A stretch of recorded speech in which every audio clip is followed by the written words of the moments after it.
Welcome to the Mason Duchatschek Show. And before we jump in, this episode is brought to you by WorkforceAlchemy.com, the place where business owners and executives go to uncover and address profit leaks hidden in their everyday operations.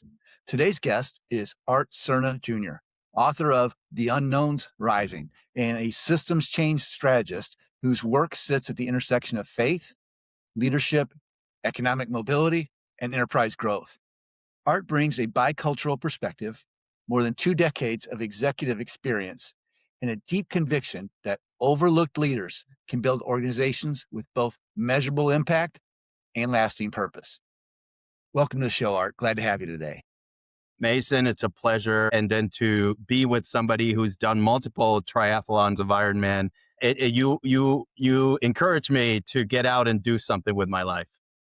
Well, now that you're up in Wisconsin, if you get a chance, the Ironman in Madison is a very spectator friendly event, and the athletes feed off of the energy of the crowd. And I've been there both as a competitor, as a volunteer, and as someone who's been there encouraging my friends who are doing it too. So it's just an amazing environment. They usually do it in early September. So I know Okay. you've been up in the air for what you said, 5 or 6 years up in Milwaukee. Yeah, 5 and 6 years. That's correct. Okay. So a last short trip to Madison on a weekend in September. It'll be fun. You'll be very, very inspired by what you see. Just people that it's inspiring just to be around that atmosphere. And if you haven't done it, I'd encourage you to check it out. I will take you up on it, Mason. I'll have to send you pictures when I do. So I know that your work focuses on people and organizations that are overlooked. What did your own journey teach you about the hidden advantages that outsiders or underestimated leaders can bring into business? So Mason, my journey for your listeners has gone through government and nonprofits and healthcare, youth development, consulting for small businesses and medium-sized businesses. Now I'm focusing a lot on global healthcare through Spine Hope, but ultimately through every one of those industries, I've realized a couple of things. One is that problems take different shapes, but they've got the same patterns emerge from every single industry I've ever served in. But most importantly for me, it's when you don't inherit the assumptions of an industry, then you have incredible freedom to question them. And that's what I've learned in my journey, that having the need to reinvent myself, going from one industry to the next, very much disciplines you to feel like an outsider, but bring perspectives that and ways of thinking about things, mental models, frameworks, questions are much deeper that maybe a room isn't asking. And I think that's incredibly important for the future, especially as we're going through a massive transformation around the globe with not just AI, but there's just demographic change, right? I think leaders who are able to come into a room and not be married to an industry's assumptions are going to be the most effective going forward. What are your thoughts on people that are overlooked? I was one. And over time, I think people that are overlooked happen. And I found this time and time again. A lot of the work that I've done is working in urban communities with youth and next gen leaders who often they're not served well by systems. The systems were not created for them. And so what I've learned is that does create, though, this incredible fire within, if some people call it like the fire in the belly, to push through. Like when you're overlooked, and it's different than hustle. I talk about Mason hustle culture, and those things, but it's different. And I remember, just give you a personal example. Going through my journey in life, both my parents were first to work in the U.S. In their families. They were pioneers. They were entrepreneurial. They did many different things. They were very young when we were born. We lived in South Texas. They had a home first in Mexico, but my brother and I'm a twin. We were born in McAllen, Texas, but we lived in Mexico. So they lived in between two worlds, their entire kind of working life. My parents did. And what I learned is that they had this passion. Some people call it the American dream, but I think it's just the dream of every human being to develop something that meets the needs of your family, gives you agency, right? So I think when I think about the unknowns, I believe they have a concept of future that burns within them, and gives them the desire to break through, whether it's the glass ceiling or break down through a wall. So they're going to put in the time to learn what needs to be learned and do what needs to be do and reimagine themselves from the inside out to accomplish that vision. And I that to be true in my own life. I love what you're talking about when you're talking about the fire in the belly, because on a personal note, I can relate to that as a child, and I'm saying young age, there was always that saying, "If you can't beat them, join them." And as a kid growing up and playing whatever, just in the neighborhood, my parents thought it was funny because I'd always say, "If you can't join them, beat 'em." And they Wow. they just literally had a little poster printed that they probably still have in storage somewhere from a long, long time ago, and I'm talking when I was a little kid, 'cause I that where most parents would correct their kid and say, "No, no, the saying is the other way around." Mine didn't, and I literally was raised to be a team player and cooperative and helpful and welcoming to other people. But if someone was gonna I don't sound harsh, but if someone was gonna cop an attitude with me like, "Oh, you're not good enough to be on this team," or "You're not tall enough," or "You're not fast enough," or "You're not strong enough," or whatever, I was like, "It's on, brother. Let's Yeah. go." And that's Right. from the time I was little, that instinct has been me. You say, "I can't do this, watch." So I that's one of the reasons I was fascinated to have you on as a guest today, because I know this is in your wheelhouse, and I think that there are a lot of companies that are, what's the phrase I want to use? They are being guided and directed by the loudest, most confident voice in a room that is not always the most competent. Mm, so true. You So know, I think about Mason early on. I think everyone, every builder, every leader, every person of influence needs some type of vision to that. I think can learn from kind of the underdog story. So for me, early on as a young man, I needed because my parents were that first narrative, right? I saw them work extremely hard and struggle through kind of the language barrier, but still that didn't make them stop. That just they applied that over many different things that they did over time. But like the Michael Jordan story for me as a middle schooler, seventh grader, new to America, new to American culture, that story was very important in my own life as a a student athlete first of all, and I didn't even think that was going to be a thing. I tried out for the basketball team, and on a whim after school, a friend of mine just said we should do this, and I said okay, let's do this. He didn't make it. I made it, and from that point on, all the way to my senior year in high school, I was in basketball, joined varsity early, all of that.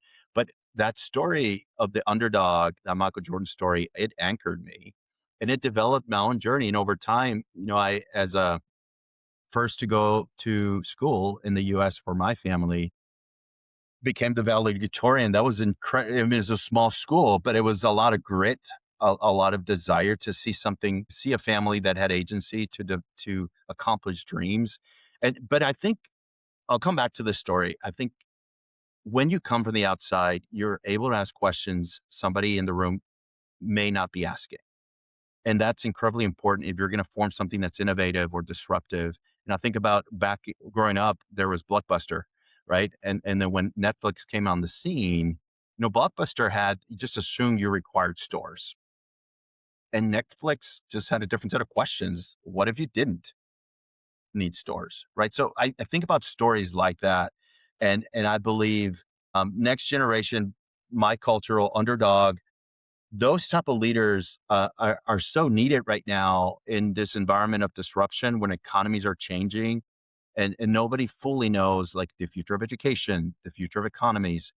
Those leaders that can come and ask just deeper questions, I think are just going to help us navigate this much better than if we didn't have them.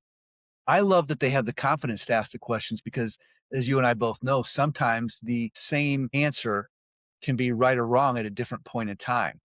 Sometimes people Absolutely. are ahead of the game and they have a vision for what the future is, and their answer, Gary Vaynerchuk always says, market to Mm, the time that you're in, or market to the market that you're in, not what it's going to be or what it has been, but market to what's yeah. going on. But how many people or will executives or managers will tamp down or discourage questions like, oh, we've already tried that. We've already discussed that. Where someone that's got the guts to say, well, maybe you did, and maybe you were right then, but this is now. And what wasn't right then might be absolutely perfect now. But they've got the confidence to ask the question and to go against the grain because they've always been going against the grain. Absolutely. So So true. how do you know when an organization is solving surface level problems instead of dealing with a deeper system that keeps creating them? Yeah, I've learned over time to ask a couple of questions, but one that sticks true the most is if you were to solve this problem perfectly, like today, will it come back in 6 months? And if it does, then that means you didn't really solve the root issue. You likely just solved the symptom of the issue. You haven't gone through, I've used different frameworks or the five whys, why, 5 times until you get to a deeper root issue.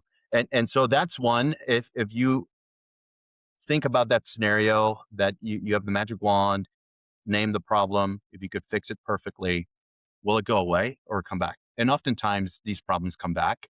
And I've had the pleasure of engaging with really complex problems that have made me just a better leader, both in education reform and healthcare access, right? And it just recruiting. So recruitment and HR from like working for Teach for America and trying to identify the best talent to go into the hardest classrooms in America, right? So you develop the distinction of knowing how to identify talent and how to place it in the most complex situations to achieve a better result. So I do think that when you deal with that over and over again, you begin to see the difference between symptoms and systems. Education being a great example. So I know you mentioned you worked across government, nonprofit education, and enterprise growth. What is one leadership lesson that held up across all those environments? Yeah, I would say that the capacity to build from the future is often not very well developed for leaders today. And what I mean, like you being able, because you get disrupted. I mentioned Blockbuster versus Netflix, right? And I happened to have the pleasure of being on a webinar with the founder of Netflix, and he shared the story about coming into the Blockbuster kind of board of trustees and sharing this concept, seeking to partner, and he got left out of the room right at that time, and Blockbuster just wasn't ready at that time, right? So the leadership lessons for me is building the capacity to lead from the future, being able to visualize and discern your environment, not just 3 years ahead, but 10 years, 20 years, 30 years ahead. And then bringing that lesson into the present and being able to lead your teams from that angle, I think is one of the best leadership lessons that I've seen. So I apply to my journey. So I've worked with the largest school systems in states like in Oklahoma City public schools, and I was in Oklahoma City with Teach for America. And what was true is that 51% of their student body at that time was coming from outside of the traditional, what you would think would be the demographic in Oklahoma. So they were Hispanic, Latinos, Spanish speaking families, right? And so that system wasn't created to serve that need, that demographic. So so they weren't doing it well, right? But when you can't keep up with that demographic change, think 10 years into the future, what is changing and how do we need to, as a system, evolve, both in talent strategy, who we're recruiting, the type of content, all of those things. You need to have the capacity to lead from that future today so that you're ready to either seize opportunity or not get disrupted by a competitor that's keeping an eye on that kind of future readiness when you may not be. Those are great points. I mean, Stephen Covey used to say, begin with the end in mind, but Yes. you have to. Well, when is that end? And you're extending that out further than most people are willing to think. And I love the way you're working backward with that. How do you approach building something that can outlive your own direct involvement? I thought about this question actually deeply in writing the book, The Unknowns Rising. And I think it comes to me about purpose. You've got to determine getting beyond strategy and really doing an internal audit, Mason, around what is the purpose. Or, I mean, I think Simon Sinek talks about your circle, the golden circle, right? Your why, your deep personal why. And I think when you consider building something that outlives you, you have to be peel the onion and be deeply familiar what makes you tick as a builder, as a company CEO. Because what I'm finding, and when we were trying to reinvent the future of Teach for America, it'd been around like for 30 years. We were thinking, what's the next horizon? What is like Teach for America 2.0 in the next 30 years, right? It was all about building purpose. Why do we exist? Why did we exist? Why did we first exist when Wendy Kopp created the kind of the Princeton thesis and saying we should have this core versus the next 30 years when she was no longer, at the helm of it? I think what I find it's about purpose. It's about meaning. And especially in the AI era, I think that individuals need to reintegrate to what makes being human critical and distinctive. And I believe that's about purpose. So I'm all about the work that I'm doing now, how to equip the next generation of entrepreneurs and builders in the AI era. And that requires them to be deeply philosophically introspective and identify as really deep questions of being and questions of why we do the things that we do and what makes me different than a machine that can do it 1,000 times faster than I can. I think that's deeply important in really developing purpose beyond just strategy of how to get from point A to point B. But why does that even going from A to point B make sense? Why is that important? I found that to be incredibly helpful. So, what are the biggest mistakes leaders make when they try to scale impact without first strengthening the people and the systems underneath the work? I think you get ahead of yourself, right? You find yourself eventually, and the company that you build or the strategy that you build cannot sustain itself in that new environment because you've left people behind. And I think, especially, I think that the tale that is told right now is many CEOs that might be looking for pushing for efficiency, right? They're trying to bring AI into everything, and they're trying to cut costs or cut personnel. Then eventually, it's death by 1,000 cuts. You realize that you actually have lost the capacity to stay ahead of the game from a talent strategy perspective because you've eliminated perhaps like all the entry level ways that you train the future talent and the next gen leader that is coming in. You might assume, right, that they're the kind of the technological generation and they're just going to come in and know how to use artificial intelligence as an example or whatever the technology is. And many times that's not the case because at least in the AI example, what we're finding out in high schools all over the country and just K-12 is that they're not actually being prepared well to use that. They're actually being told not to use the technology, right? And there's real ethical reasons sometimes why that is the case, but they're not being taught how to create value to true human problems or business problems or community problems using this technology.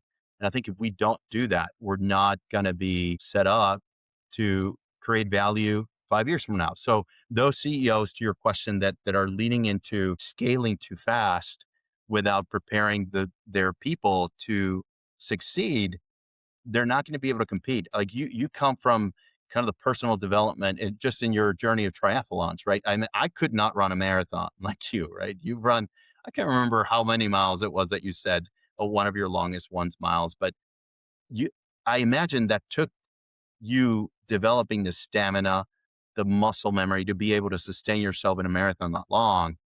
And if you don't support your people to get from the present, like I'm actually scared of AI, I don't know how to use it, or whatever, I have real reservations. You're not, and you don't prepare them adequately to do it. You just bring tools.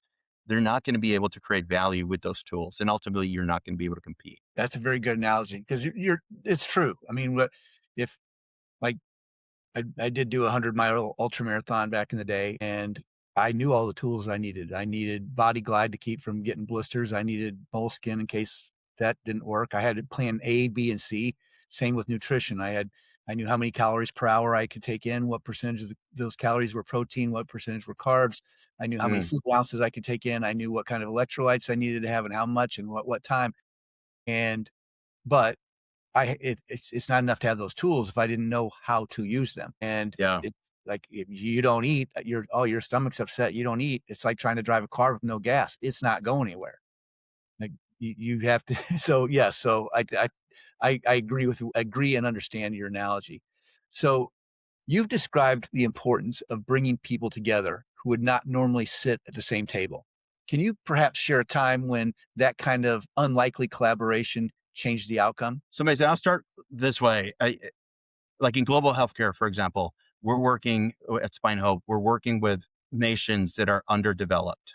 And as when I was going to University of Texas, one of my undergrad was in astronomy, but my minor was in Latin American studies. And I was infatuated with the question of why are some nations great and thriving and why are others not, right? And so that led me to questions of systems change and economic issues. But when I think about your question, I think about the reality for nations like Ecuador and Nicaragua, who may not have the capacity yet to handle very complex spinal surgeries for children. Either they lack the medical device know-how and capacity, or just the knowledge of they don't have surgeons at the necessary number to do this. So for us, it's about partnering with them. So it was doing enough work relationally, partnership wise, that they would be willing to bring NGO, Spine Hope from America, based out of Austin, Texas, into their healthcare system. So it was bringing players from the Ministry of Health, right? The governmental spheres, local hospitals, other NGOs that are local, have connections to families who are in need, who are the child ages 2 to 21 has a deep need for complex surgery because the curvature of their spine is impacting their organs, right? Or their growth. And so bringing these leaders together around what is a unique thing that they can do that if you pull their weight, this thing wouldn't work. And so over time, the benefit of that, Costa Rica, for example, they had a gap of 200 surgeries that they were handling in one of the local hospitals in Costa Rica. And they didn't have the capacity to fill that gap. By bringing Spine Hope over 4 years, we were able to reduce that gap from 200 surgeries to 2 by building their team's capacity and bringing our surgical teams, our know-how, our products from companies like Medtronic into the fold. And so we were able to accelerate growth in just 4 years' time. And we took actually a step back after that time because they had built that capacity over 4 years by bringing that group of people together around one North Star key, purposeful North Star vision of we need to reduce this gap for children who are suffering right now from a spine deformity. Wow. I, I think of Tony Robbins, and he talks about this reticular activating system exercise, and I've seen him do it, where he'll have someone sit in the room and he'll say, "Hey, I want you to look around the room and close your eyes, but I Mm, want you to remember all of the red items that all the items had red on them." And then they close their eyes, and then he says, "Keep your eyes closed." He goes, "Tell me how many items had blue." And they're like, and they stall and they stammer and they stutter. And they can't recall, they might think of one thing, but as a general rule, but you told me to look for red. And of course, they can cite some red items. And then he says, "Open your eyes." And they open it, and there's blue all around them. mm, He didn't trick them. He didn't change stuff when they had their eyes closed. But the bottom line is, just because they couldn't see it, it didn't mean it wasn't there. yes. And when you got some people that are programmed to see the red, you got some people that are programmed to see the blue, you got some people that are programmed to see yellow, you got some people that are programmed to see green. And if you can build a team of people that see all of those different things, and then you're the leader, your decisions are only as sound as the facts in which they're based. But if you don't have people around you that are capable of seeing everything that's really there, by default, you're at a huge disadvantage. So I firmly embrace the idea and the concept of getting different people together with different experiences and different perspectives, because they can collaborate to create, for those making the person or the people making the final decisions on important issues, they have the ability to actually see what is there, not just what they can see. Yeah. Wow. So you've just I'm trying to think what else was I going to ask you. In your opinion, how should executives think about talent strategy in a time when people are burned out, technology's moving fast, and old career paths are breaking down? Yeah, I think for one cautionary tale, I would say for as I work with CEOs thinking about how to support their small business from a legacy perspective, right? Succession planning. That sometimes, and I was in a room with like CEOs here in the Midwest and from more of a manufacturing background. And we were talking about the issue of talent and how to prepare for talent. I was bringing my experience from working with youth and adolescents in the US and higher ed. And we were grappling with the question of, should you assume that kind of next generation people, if you hired like a millennial or a Gen Z and they're coming into your team, that they will just be technological savvy and know how to use all these tools. And ultimately sharing data from like America's Promise Alliance of 1,500 youth to say they're actually, many of them, 30% like a vast majority, only 30% felt that AI was helpful in their lives. 70% actually didn't see the benefit yet. Very few of them were using it on a daily basis in any meaningful way. And so I think considering that, just if you just hire younger, that's going to solve your being competitive technological wise, that should not be an assumption by any means. So you should be thinking through how do you create those environments as a business owner and as a team leader to create conditions for learning for your people, that they actually develop that grit and that capacity to assess, like you mentioned, the example, the colors, to see what actually might be there that they can't. So one thing that I love about bicultural leaders as an example is just the growth that you go through by being in an environment, in a room that isn't your native room, right? So you're looking for cues, right? Because obviously everyone has the desire to belong and to feel like you mean something in a room. And so you grow up reading people in different ways, being maybe aware of colors that are in the room that you may not otherwise. And just the language barrier, especially if you speak two or more languages, you're looking for cues. You develop the ability, sometimes intentionally, sometimes unintentionally, to present to situations going on and dynamics in the room that you otherwise wouldn't have. And I think that that's important to think when you think about talent and supporting teams, building to be successful in the future, and also retaining your talent, creating those conditions for learning. Because what I found, I'll share this one last thing on this question, that I'm looking at young leaders right now because I believe in the power of co-creation with current leaders. So I've got a high schooler right now, a junior, and I'm helping him develop a game. He's developing a 2D platformer game, indie game developer, and he needs mentoring and coaching, but he's got all the passion. Like he's the vision for the game is his. He just needs some of the guardrails of how to bring it to life. And I believe that capacity of leaders being able to come alongside this next generation, because they're not just going to stay for salary. They're also looking at the disruptions out in the world, and that they're trying to make sense. Is salary enough, like working for a Google or not? Or do I want to be at the forefront of what's deciding what the future economy will be? And I'm finding that more of them are actually saying, I need to be at the cutting edge where I have actually ability to lead and make decisions on how to form the next thing, the next product, the next service.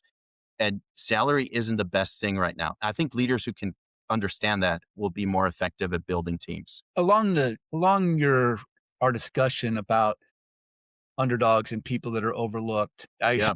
I hesitate to go there, but I'm going to do it anyway because Yeah. I feel compelled to be honest with the people that are watching and listening, and I'm hoping that what I'm about to say is helpful Mm. to more than would be if I didn't say it. But the underdog or the underprivileged, I think back of a conversation I had with an executive years ago who was of a different race, and he was amazing.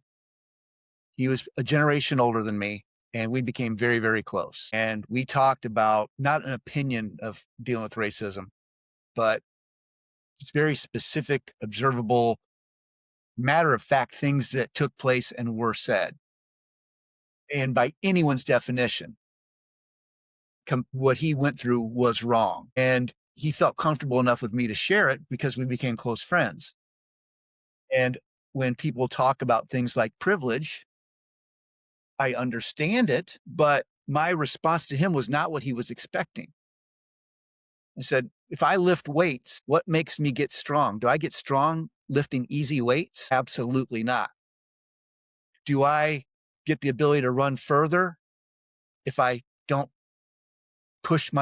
keep pushing the limits of my distance, the duration and the intensity. No, it's resistance that makes you stronger. And I worked for a national sales trainer right out of college at one time that told me you don't get hard rubbing up against a feather. You have to have that resistance. And I told him, because he had developed a superpower, and I would say this if he was sitting next to me, he had a superpower.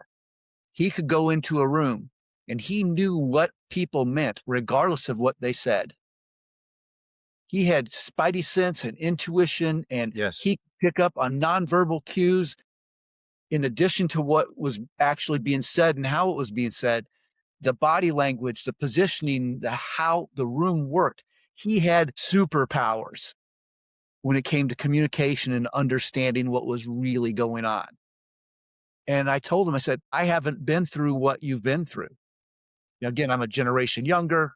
I said, I can't imagine what it was like. I said, but you actually have an advantage over me. And he looked at me with a look of bewilderment. Like, how? I said, you have superpowers that I don't have because you got experiences that I didn't get that allowed you to develop in ways that I never could and never have. I said, no, you had the hard road to get those things. Those were earned and you did extra and you worked harder, but you are a much more capable, better executive than you ever could have been had you been treated just like me. And I said, you have superpowers. I said, so maybe, and Tony Robbins always says, problems don't happen to you, they happen for you, and problems are a gift. I said, so what might have seemed as something that was very difficult and harsh and completely unfair, because it was those exact things that were the gift that allowed you to develop into who you are at such a high level now that you are the best version of yourself. And to this day, I'm Wow. forced to call him a friend. So when I think of people that are underdogs and overlooked, I see people with superpowers that have been through experiences that I haven't been through. And if I can build trust with those people and help them not think, but truly feel like Mason gets me and we're working together towards a common objective. Like when we can work together, sky's the limit. And I'm Yeah. not naive to think that I just like the blue or the red example I gave earlier. I can see what I can see, but I'm not naive to believe that there's not all kinds of other things going on around me that are there that I can't see them. Doesn't mean they're not there. So I want to surround myself. And I love your concept of reaching out to, embracing and engaging people who other people overlook. And it's not just, I mean, it could be culturally, it could be educationally, it could be economically. Yeah, just become a better person, right? I do have a worldview that the uniqueness of each culture make us collectively better, right? And in having the ability to do that when you get the chance to actually live in multiple places. Say in the US, I've had the pleasure of being in Texas, Oklahoma, the Midwest, and or being overseas. It colors your ability to see the world. I will say this, that when thinking about definition of success, because that's important. When I write about influential leaders or high net worth leaders, people often ask me, well, how do you make sure that those future leaders, the future builders, are not like egocentric and only seeking profits for their own, like regardless of the process? And I often tell this story of the underdog, Mason. Like I for me, when you go through one system and the next, like a healthcare system, an educational system, a corporate system that often hasn't, again, been defined for you, you look different. You're an outlier. You come in and you understand when you've been served very, very well, like customer service, top notch, and you feel seen from the very beginning and you feel welcome, and you leave and you're like, I just had the best experience I've ever had. Well, when you lack that experience and you're actually invisible, when everything takes effort, right? And you're in a system and you daily feel that, when you feel the difference between those two things, sometimes you need to go outside of your context, like go to another country or come to this country to see the difference.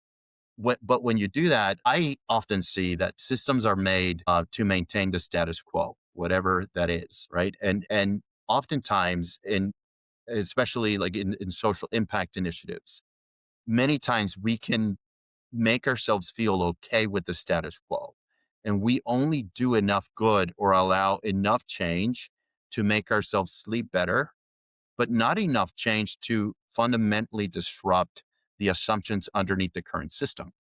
So, so for example, when you look at a system of education and it's graduating, the majority, 70% or more who cannot read, we still tolerate it, then I said we do only enough good to maintain the current system, but the fundamental deliverables of that system do not change over time. I feel that requires a different type of innovation, a different type of fire in the belly, right? To come in and say, I'm not going to be okay with the current construct, and I must build from another source. And I find that for you to do that, you actually have to bring leaders that are outliers, that have been either through enough effort, like you said, tension or pain or experience, that they're not going to be daunted by the challenge that it is to say, get to the moon or get to the next horizon, or build something like Netflix or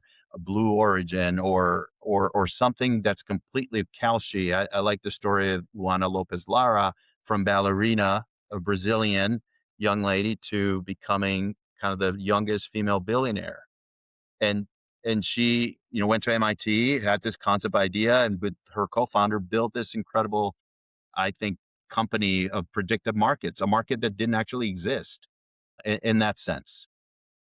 That was a long answer, but I just wanted to ground in this concept of being an outlier, serving in a system that usually hasn't been created for you, and how you can be set up to actually bring something new and different that's necessary to change And I the love your status quo. comments. I love your comments about protecting the status quo. I've always said the pain is never too great for the people that don't have to feel it. Price is never too high for the people that don't have to pay it. And the risk is never too great for the people whose necks aren't on the line. And if the people that are in charge of these systems aren't feeling the pain, they're not the ones paying the price, and they're not on the line if systems continue that don't support the people that are really suffering. Then what motivation do they have to change? Really change, and change quickly, because Yes, it's not them feeling the pain. so true.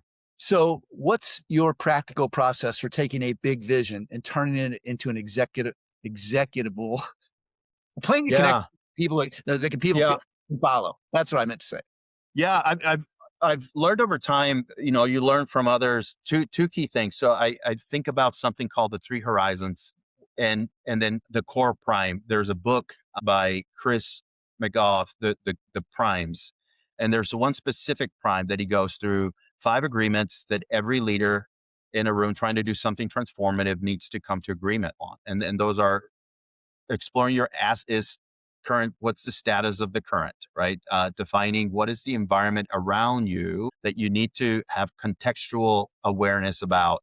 What is the stake if things don't change and stay the same, right? What is at stake? The child's quality of life in the world, right? For Spine Hope. What is it to be state that we define that's bold? And then lastly, this is a strategy question. What is the strategy? How do we get from the present, and define the process to get to the to be state that is undeniable and it's going to transform the way we get there. But so that's been exceedingly helpful to me and across all these industries since reading that core prime from his book, The Primes. But I've added a layer of the three horizons. When you think about Horizon 3, what world deserves to exist? And that's kind of leading from the future. What world deserves to exist? And at Spine Hope, we think about a world where no child that desires to live free from pain and needs a spine surgery, that they should be able to access it. That's the world we envision, right? And then Horizon 2, what must happen in the next 90 days for us to make one decision that gets us closer to that reality? And then Horizon 2 is, what are the assumptions that we need to explore and unpack in our current strategy to really get underneath that? Because I think oftentimes we state something on a piece of paper or on a strategic document, but we do not scrutinize the assumptions behind it to unpack it, to truly understand what bet are we making, especially when you're taking a risk. And I've learned over time when I haven't done that well, that oftentimes that lack of intention in exploring the assumptions often get us in trouble in the future, whether that's a governance issue, right? You assume you can take that risk when in reality you're lacking environmental awareness. I think the last thing I would say here is that when you have this concept of diverse teams, people from who might be outliers to come in to refine your thinking, is I've heard, that mental model of the blind individuals coming in into a room and trying to describe the elephant, and each of them has a different section of the elephant, from the tail of the elephant to the trunk to the main body, or different parts, and they're all describing this elephant, and they're so committed to their view of reality that the description of the elephant is correct, but none of them see the whole thing, right? And when you're so committed to your version of the truth that you're not willing to really push against your assumptions, you just get less answers that are less perfect, or less set up to move you forward. Certainly less useful. So, Yes. so looking ahead, what leadership challenge do you think executives are underestimating right now? I think the level of disruption that will happen as AI becomes not just like the trend that it is now, but actually the systems that will be foundational to this technology, different industries actually being reimagined after it becomes more normalized, that they're not well set up to have the talent, readiness in their people to do that, to live in that world and that reality. So I just spend a ton of time right now, like I said earlier, with like young people right now, understanding what makes them tick.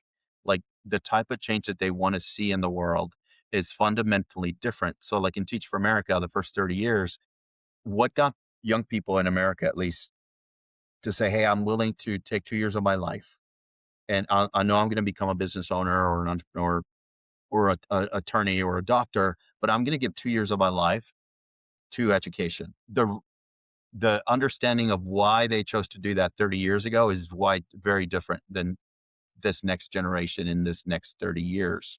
So for leaders who cannot keep an eye on like the changing motivations of the future workforce, I don't think they're going to be well prepared to keep their eye on how to thrive and how to develop companies that are actually going to be effective in the new era, and have succession plans that help them get there.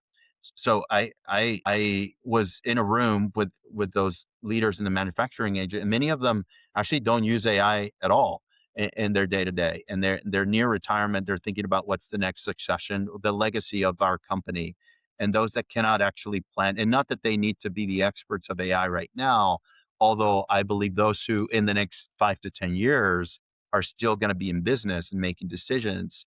I think they need to grapple with this reality of how to let go of their current versions of their solutions, get infatuated with the problem in the horizon of what does our problem mean in a world where AI systems have actually become normalized into reimagining the future of our industry. That's how I think about your question, Mason. This is my favorite question, and I always save it for the end. But with all of your life experience, places you've gone, the people you've seen, the things you've done, if and the people that are watching, listening are typically CEOs, business owners, executives, and those who are aspiring to those roles. Hmm. If there was only one piece of advice that you could give, what would it be and why? I think you need to explore for yourself what I call the internal audit. What is your definition of what human flourishing should look like in your lifetime? And I think when you do that, your story will tell you what that powerful meaning and purposeful statement is for your life to become a leader, a builder, a team. So what I did for my this part of my life, Mason, is really looking through all of my like leadership journals and personal journals over years, over decades.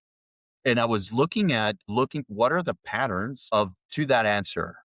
What is my definition of human flourishing?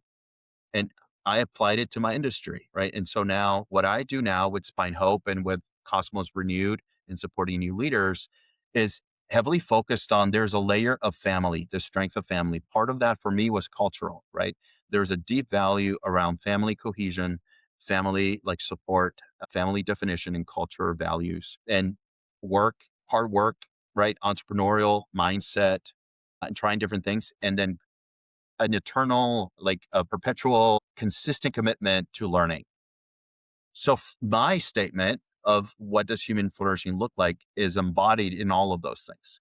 So everything I do now, whether it's like my consulting business, whether it's my passion of supporting and leading Spine Hope or building micro schools for future leaders, are defined by that. So Okay.